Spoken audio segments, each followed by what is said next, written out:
guys, it's Attribution. How's everyone doing? Good, I hope. Today I'm doing a video that I was tagged in recently. I was tagged in a video by Eliza Cosmetics. She tagged me in a video that was last 10 designer fragrances on earth. Basically one of those desert island, if there was a fire in your house, if a nuclear bomb was launched, what would you grab? So I'm gonna do it. Thank you so much, Eliza, for tagging me in this. I really like your video. I watched it and you have a very soothing, calming presence, so I subscribed. Anyway, these are my 10 designer fragrances that I cannot live without, that I would grab in a case of emergency. Side note, I'm realising that I can't be as animated as I usually am when it comes to green screen videos because it looks weird. But that's restricting, so I'm having reservations. Anyway, on with the list. So most of you that watch my videos will probably know a lot of these already. I talk about a lot of them all the time. I'm already really angry that I can't put Samsara on the list because is Guerlain designer? No. Is it niche? Yes. Is it mainstream? Yes. It's a whole mess, so I've not put Samsara on there. But between you and me, I want to put Samsara on the list, okay? So the first fragrance, and these are in no particular order, is White Patchouli by Tom Ford. He's another person that is usually discussed. Is he niche? Is he designer? He is a designer. He's not a niche perfumer. He's not an independently owned perfume house. He is firstly and foremostly a clothes designer that happens to have a very cool fragrance line. White Patchouli is not only in my top 10 designer fragrances, it's probably in my top 10 fragrances ever. I love it. It's very weird. It doesn't necessarily smell like patchouli. It's quite scratchy. It's kind of glamorous in an edgy, off-kilter kind of way.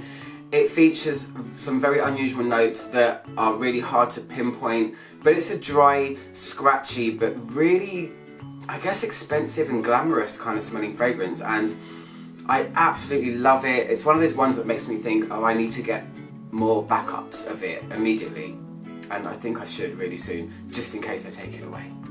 So the second one will come as no surprise. It's Dolce & Gabbana Redcap. This thing has gone through the mill. It was out in 1992 under an Italian brand. Well, it was made in Italy basically. Then it went through a whole revamp a couple of years later where it was made in Germany and they changed the composition. Then they discontinued it. Now they've brought it back again, still under German formulation. And it's just a whole big thing. I made a video about it if you care to go and watch it. It discusses the different formulations. But Redcap to me is amazing. It's just very special. It's an aldehydic fragrance, which is really hard to describe, but it's a little bit effervescent, a little bit sparkly. It has lots of flowers in it. It has basil, which gives it a herbal edge, but it really smells like a super pronounced powdery fragrance with some clarity as well. It's very hard to describe, but Redcap has to go on my list because, well, it's Redcap. Don't get it fooled with the maroon purple one they released couple of years ago, which is entirely different. It has to be the red one. Anyway, next. The next one on my list is Dolce Vita by Christian Dior. This one is tied to my childhood. There's something about me being a teenager and smelling this for the first time that always resonates with me and I can never get away from it. Although it's been reformulated, I have the vintage and I've smelled the new one. There's no comparison, unfortunately, but it's kind of like a fizzy floral fragrance. It smells a little bit like Coca-Cola, but wearable. But a little bit like Coca-Cola, not a lot like Coca-Cola. It has those types of spices in it. It's really sweet as well, and it's, I don't know, it's kind of entrancing in a weird way. It's a golden, fizzy floral fragrance that is really bright and very easy to wear and very addictive when you smell it. It's really, really good. I love it. So the next one should come as no surprise. It's Coromandel by Chanel. I rant about this fragrance on the daily. God, did I just say on the daily? I've never said that in my life. I rant about it all the time. I think it's amazing. It's my favourite Chanel fragrance ever, and it's another one that comes into my top 10 fragrances ever in the world, niche or designer. It's essentially a white chocolate fragrance. It's one of the only gourmands that I will actually really wear now because I've moved away from gourmands. It features a lot of patchouli, it has some incense, it has white chocolate, and it has, like I always say, this touch of Chanel magic that sets it apart from a lot of gourmands. It's very glamorous, it gets a lot of compliments, and that's not why it's on my favourite list, it's because when I huff it, I roll my eyes and I faint. The next one's a little bit more difficult to find because it's a flanker of an already famous fragrance. It's Thierry Mugler's Angel Liqueur. The original Angel, yes, while being polarising, was still groundbreaking when it came out. It was the first kind of oriental gourmand type fragrance, but I love the original, but then they released this magical potion in this dark blue bottle, which was essentially Alien, but it had... Angel, sorry. I've been talking about Alien a lot recently because they just released the men's one. Angel Liqueur. It's essentially Angel, but they added a kind of boozy note. I think it had this rum, extra woody feeling, and it was like Angel. Oh my gosh, what is wrong with me today? It's very much like Angel, but it's on a richer level. It's a lot more dense. I feel like it's what Alien Jill. It's what the new Angel should be, because they have reformulated Angel so much that it is kind of a shadow of its former self. It's a lot more heavy on the patchouli, it's a lot more transparent, when in the 90s it was really dense and thick. So the Angel Liqueur is the closest I can get to the original Angel formula, but with a few added twists, with some boozy, more woody, richer notes. I think there's even cherry in there somewhere. But yeah, that's definitely on my list. Sticking with the Mugler theme, one of my top 10 ones is Alien for women. As much as people love it or hate it, for a fragrance to only have 3 notes and be that spectacular and rich and seductive, I think it's amazing. It's only got 3 notes: white amber, some cashmere woods actually combined with that, and then you have, that's it, white amber, cashmere woods, and then sambac jasmine, which is the main core of it. It's so unusual. It's like a modernized Arabian perfume. It feels very exotic, it always lasts, it stands the test of time, and I haven't worn it for a while, but every time I do wear it I feel empowered, so that's why it's on my list. The next one is a fragrance by Versace and it's called Crystal Noir.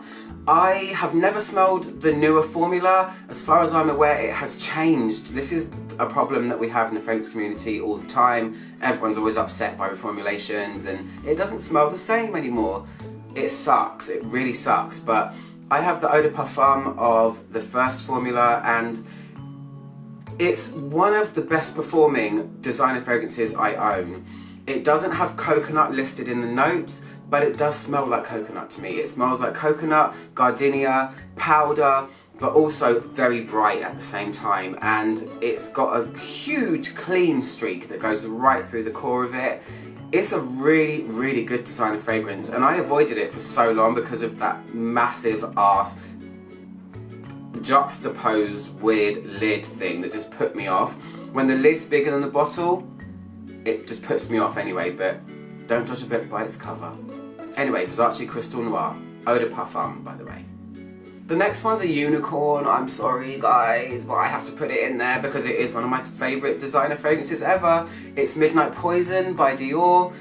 This is becoming so coveted by so many people, you know. I think Dior made a huge mistake by discontinuing this fragrance. None of us know the reason why. Maybe it's an ingredient thing, but hell, I would take a reformulation over it not being anywhere, any day. I would take any form of Midnight Poison that I can get over just non-existence. It's an amazing rose patchouli, kind of unique, although YSL L in the purple bottle does have some traits that smell like that, and they do feel similar, but Midnight Poison is a vanilla patchouli rose thing that is just so unique, it's spicy. It's kind of the most magical one in the Poison line. It feels a bit nighttime. It's just really great, and Dior, if you ever watch this, not that you will, please bring it back for the sanity of thousands of millions of perfume lovers. Ah! The second to last one on my list is Michael Kors, and it's just called Michael. His fragrances are really hard to navigate because they're either called Michael or Kors, or Michael Kors, or Michael 2, or 2, 1, Michael for blah blah blah blah blah. But this one's just called Michael. It was the first one he released. He changed the bottle midway through, or even the formulation a little bit. Same perfume, different bottle. It was really hard to find, but the picture is here for you to see anyway. It's the one that has the angular triangle thing and the sprayer is built in. It was my first ever fragrance where I smelled tuberose. I smelled it on a lady in a bar and I was so entranced by this fragrance. I just had to ask her. It's one of those moments like, what are you wearing? I need to know. I actually made a friend ask her. I'm lying. But it's a really cool tuberose. It's a modern tuberose. It features a bit of incense as well. It's really potent. It's a compliment getter as well. That's not why I wear fragrances, but when people always tell you, oh, that smells really nice, I guess it's validation that something smells really nice. So it's my staple. It was my signature for so many years. I've moved away from it, but I always have a 5ml spray of it with me all the time, just for safety and nostalgia. Yeah, I love it. And the last one, and it isn't my most favourite, it's just the last one on the list, is Decadence by Marc Jacobs. I didn't expect to like this one so much. I smelled it first and thought, it's okay. But it's only until I smelled it on a really close friend wearing it when we went to a festival, where she kept wafting this really gorgeous dark green incensey thing at me. And I had to ask her and she said it's Decadence, and I was so surprised that it's the thing that was not my first impression. I think it's really beautiful.